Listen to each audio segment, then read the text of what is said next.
So hello all my scholars and welcome to our all new video. आज हम करने वाले हैं हमारा नेक्स्ट फिगर इट आउट हमारे चैप्टर पाइथागोरस थ्योरम का। फटाफट से स्टार्ट करेंगे हम हमारा क्वेश्चन नंबर वन।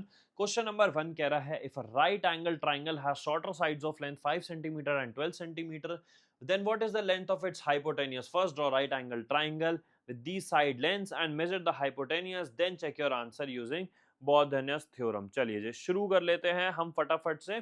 तो देखो उसने हमें ड्रॉ करने को हम ड्रॉ कर देते हैं। देखो ये हमारा बन गया एक ट्रायंगल, हमने ज्यादा बड़ा ट्रायंगल नहीं बनाया है और उसने हमें शॉर्टर साइड्स बोले। तो देखो जब भी क्वेश्चन में वो शॉर्टर साइड्स बोले इसका मतलब है उसने हाइपोटेनियस नहीं दिए। क्यों? क्योंकि हाइपोटेनियस हमारी सबसे बड़ी साइड होती है। 5 सेंटीमीटर और 12 बोल रखा है तो 12 सेंटीमीटर हमारा बेस हो गया, हमारा 5 हो गया और हाइपोटेनियस हमें पता नहीं। तो हम फॉर्मूला लिखते हैं hypotenuse square equal to base square plus perpendicular square.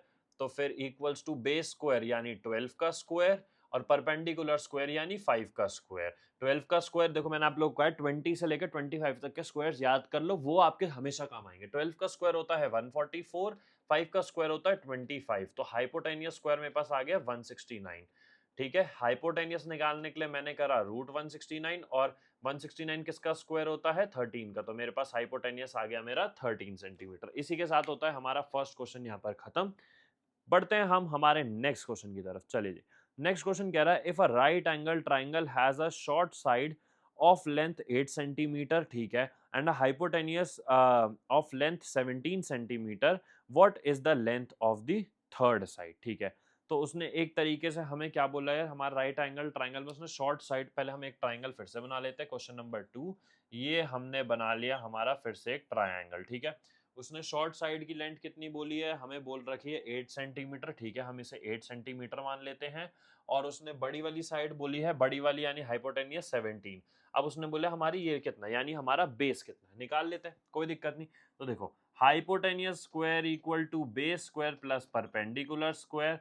Hypotenuse square हमें दे रखा है यानी 17 का हमें स्क्वायर ऑलरेडी दे रखा है और बेस स्क्वायर वो हमें नहीं पता है जी, और हमारा परपेंडिकुलर स्क्वायर यानी 8 का स्क्वायर। ठीक है, चलो जी इसको कर देंगे हम फटाफट से। तो देखो 17 का स्क्वायर मेरा कितना होता है, 17 का स्क्वायर होता है 289। तो देखो मैं इसे लिखूंगा बी स्क्वायर इक्वल टू 17 का स्क्वायर इधर जाके क्या हो जाएगा माइनस, इसको हम इधर लिख लेते हैं। तो यानी 289 और 8 का स्क्वायर कितना होता है 64। तो यानी मैं इसको यहीं पे सॉल्व कर देता हूं। तो बी स्क्वायर मेरे पास कितना आ गया 289 माइनस 64 जो कि होता है मेरा 225। तो अब मैं करूंगा 225 का रूट, और अगर आप लोग को पता हो 2 टू 5 15 का स्क्वायर होता है, तो मेरे पास जो बेस है वो मेरा आ चुका है 15 सेंटीमीटर। और इसी के साथ मेरा क्वेश्चन नंबर 2 भी होता है खत्म। क्वेश्चन नंबर 3 कह रहा है using construction you have now seen how would you construct a square whose area is triple the area of given square 5 times the area of given square. बहुत धन्य सूल्ब सूत्र वर्ष 1.10 का हमें इसमें यूज करना है। चलो जी फटाफट से स्टार्ट करते हैं क्वेश्चन नंबर 3 का ए पार्ट। तो सबसे पहले उसने बोला हमें 3 टाइम्स वाला बनाना है। तो देखो सबसे पहले तो आप लोग एक स्क्वायर बना लो। ठीक है, ये हमने एक स्क्वायर बना लिया और उसके बाद आप लोग क्या करो इसमें ऐसे एक ट्रायंगल बना लो। ठीक है, और अगर आप ध्यान से देखो तो इसी ट्रायंगल को यूज करके आप एक और स्क्वायर भी बना सकते हो। ये हमने इसको यूज करके एक और स्क्वायर, ये हमारा स्क्वायर लग भी रहा है स्क्वायर, मतलब स्क्वायर लग नहीं रहा है किसी एंगल से, पर हमने स्क्वायर ही बनाया, आप लोग ऐसा मान के चलो। और फिर इसको आप ऐसे कनेक्ट कर लो। ठीक है, तो ये जो इसने हमें बोला था कि हमारा जो वो ट्राइज वाला बनना था यानी 3x वाला, तो ये नीचे भी हमने एक स्क्वायर हमारा बना दिया। ठीक है, तो यही इसने हमें बनाने को बोला था और कुछ तो बोला नहीं था। और अगर आप इसे चेक करो ये साइड आप ए मान लो, ये भी ए मान लो, ए मान लो, तो ये जो आपकी हाइपोटेनियस है वो आपकी ए रूट 2 आ जाएगी। ठीक है, ये हमारा क्वेश्चन खत्म होता है और ये साइड भी आपकी ए ही है, ये भी स्क्वायर, ये हमारा ए पार्ट खत्म होता है। बी पार्ट भी हम यही बना देते हैं। बी पार्ट उसने क्या कह रखा है, बी पार्ट कह रखा है 5 times the area of a given square. अच्छा 5 टाइम्स बनाना है, चलो जी कोई दिक्कत नहीं। तो सबसे पहले हम क्या करते हैं एक स्क्वायर बना लेते हैं। तो ये हमने एक स्क्वायर बना लिया। ठीक है, और जैसा कि उसने बोला है 5 टाइम्स, तो 5 टाइम्स के लिए हमें क्या करना पड़ेगा, एक रेक्टेंगल बनाना पड़ेगा। ये हमारा यहाँ से गया ऐसे। ठीक है, रेक्टेंगल बना रहा हूँ मैं, कोशिश कर रहा हूँ कि रेक्टेंगल ही लगे। ठीक है, और ये अपना ऐसे ज्वाइन हो गया, 5 टाइम्स बनाना है बेसिकली। और बस इसको हमने ये बीच से ऐसे और देखो अगर आप इसे प्रूव करना चाहो प्रूव भी कर सकते हो, है ना। हमारी एक साइड 2a हो गई और एक साइड a है। तो देखो अगर हम प्रूव करें हमारा हाइपोटेनियस स्क्वायर को जैसे हम लेकर चले, तो एक साइड अगर a स्क्वायर ले रहे हैं, एक साइड 2a ले रहे हैं, मतलब ए स्क्वायर नहीं, सॉरी, हाँ मतलब स्क्वायर ही तो कर रहे हैं हम इसका भी स्क्वायर हो रहा है पहली साइड का और इसका भी स्क्वायर हो रहा है, ठीक है। तो ए स्क्वायर प्लस, मतलब मैंने स्क्वायर गलत इस पे लगा दिया था, ये पूरे का स्क्वायर है, और ये 4a स्क्वायर, तो आप अगर आप ये देखो ये आपका 5a स्क्वायर आ रहा है, तो ये क्या बन रहा है आपका 5 टाइम्स बन रहा है। इसी के साथ हमारा ये क्वेश्चन होता है खत्म। फटाफट से बढ़ेंगे हम हमारे क्वेश्चन नंबर 4 पे। चलो जी, क्वेश्चन नंबर 4 एक तरीके से हमें कह रहा है let A B C denote the length of side of a right triangle with C being the length of hypotenuse, find the missing length in each of the following cases। चलो जी कर लेते हैं, हम कोशिश करते हैं, हमारा यहाँ पे हो ही जाएगा। अच्छा मैं ना सब में फॉर्मूला नहीं लिखने वाला, मैं इसलिए लिखने वाला क्योंकि मैं कितनी बार फॉर्मूला लिखूंगा, मैं पहले लिख देता हूँ आप लोग के लिए formula, hypotenuse square equal to base square plus perpendicular square. अब मैं इस फॉर्मूला को बार बार नहीं लिखूंगा, ठीक है। फर्स्ट पार्ट करेंगे हम फटाफट से। फर्स्ट पार्ट में उसने क्या बात बोला है, ए जो है, एक मिनट, ए है, एक minute, A B C D, ठीक है ठीक है, सी है हमारी हाइपोटेनियस की लेंथ, ठीक है, और A B C denote the length of side of right triangle, ठीक है। तो हम एक काम करते हैं, जब उसने सी हाइपोटेनियस बोली, हमने अपना एक छोटा सा फिगर बना लेते हैं यहाँ पे। ये लो हमने बना लिया, सी उसने हाइपोटेनियस बोली है ना, लो जी हमने सी को मान लिया हाइपोटेनियस, इसको आप ए मान लो, इसको आप बी मान लीजिए, ठीक है। पहला उसने बोला ए है हमारा 5 और बी है हमारा 7, ठीक है। तो यानी हमें हाइपोटेनियस निकालनी है, तो C square equal to A square plus B square, ठीक है। और ये कितना कितना दे रखा है, एक दे रखा है अपन को 5, एक दे रखा है 7, भाई साहब 5 का स्क्वायर प्लस 7 का स्क्वायर, 5 25, 7 का स्क्वायर 49, ये 5 5 से 25 और 7 7 से 49, तो ये एक तरीके से आपको कितना आ गया, 74 आ गया।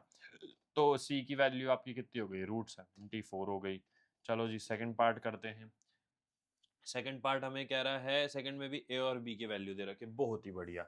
तो देखो C square equal to A square plus B square, और ये क्या वैल्यू थी, तो मैं बार बार वैल्यू भूल जाता हूँ, 8 स्क्वायर और 12 स्क्वायर, ठीक है, 8 स्क्वायर और 12 स्क्वायर। तो देखो भाई 8 का स्क्वायर होता है अपना 64 और 12 का स्क्वायर होता है अपना 144, अगर अगर आप इसका टोटल करो तो ये आपको देगा 208। तो यानी सी की वैल्यू आ गई है √208, ठीक है। चलिए जी, और इसको √208 को अगर आप सॉल्व करना चाहो कर लो, ये आपको 4√13 देगा, ठीक है। चलिए जी आगे बढ़ते हैं, अब हमारा थर्ड पार्ट। थर्ड पार्ट हम करेंगे, कहाँ करें, ये तो क्वेश्चन यहाँ एंड हो गया ना, बस यहाँ पे हम हमारा थर्ड पार्ट कर लेंगे। C square equal to A square plus B square हमने लिख दिया। थर्ड पार्ट में उसने हमें क्या क्या दे रखा है, उसने हमें सी दे रखा है और ए दे रखा है, यानी बी नहीं दे रखा है, ठीक है, कोई दिक्कत नहीं। तो 15 square equal to 9 square plus B square, तो B square equal to 15 square होता है 225 और 9 स्क्वायर होता है 81। इसको आप लोग फिर माइनस करें और 225 माइनस 81 आपको देता है 144। तो यानी बी की वैल्यू कितनी आ गई, 144 किसका स्क्वायर होता है, 12 का होता है, तो बी की वैल्यू 12 आ गई। आ जाओ जी 14th क्वेश्चन, 14 कह रहा हूँ, फोर्थ पार्ट पे आ जाओ। फोर्थ पार्ट उसने बोला है हमें, क्या कहते हैं, उसने ए की वैल्यू दी है और बी की वैल्यू दी है, चलो जी बढ़िया है हमारे लिए। तो C square equal to A square plus B square लिख दिया, और अपनी ए की वैल्यू कितनी दे रखी है उसने 7 और बी की दे रखी है 12। तो 7 का स्क्वायर करो और 12 का स्क्वायर करो, 7 का स्क्वायर होता है 49, 12 का स्क्वायर होता है 144, 144 प्लस 49 कर लो भाई, ये आपको देगा 193। तो यानी सी की वैल्यू कितनी आ गई, √193 आ गई। हमारा इसमें आता है जी अब लास्ट पार्ट। लास्ट पार्ट हम कहाँ करें, यहीं करेंगे लास्ट पार्ट। लास्ट पार्ट हमारा कह रहा है, ओहो हो, लास्ट पार्ट में सर जी ने डेसिमल में वैल्यू दे दी है, ए और बी की वैल्यू दी है। तो चलो पहले फॉर्मूला लिख देते हैं, C square equal to A square plus B square, और ए स्क्वायर की वैल्यू कितनी दी है, 1.5 दी है, ठीक है जी।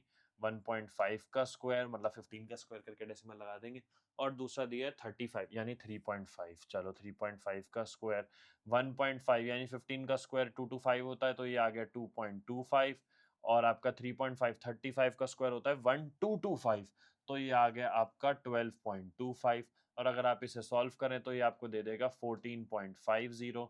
तो यानी सी की जो वैल्यू आ जाएगी वो आ जाएगी √14.5, ठीक है, ये हमने लिख दिया। और क्या इसके बाद हमारा और कोई क्वेश्चन बचा, नहीं जी इसके बाद हमारा और कोई क्वेश्चन नहीं बचा।